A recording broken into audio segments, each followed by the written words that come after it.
This is how to sync contacts on your Android phone onto your Gmail account. So let's get started.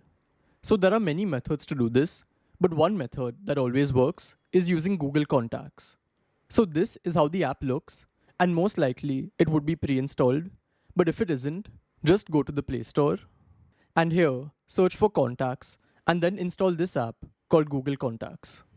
Then open the app, and first you'll have to give permission to access your contacts. And now it's done. Now the next step is to log into the Google account that you want to sync your contacts with. So on the top right, from here, just select the account and you can add one if you want to. After that, click on the Organize page that's at the bottom right.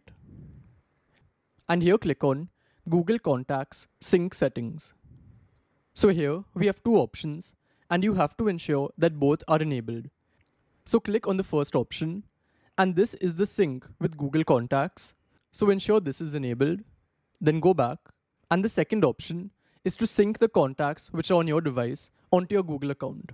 So again, click on it. Then enable this. Over here, choose the same account. And it's done. As you can see, 3 contacts just got added from my device and now they're in my Google account. So this is how it works, and I'll see you in the next one. Goodbye.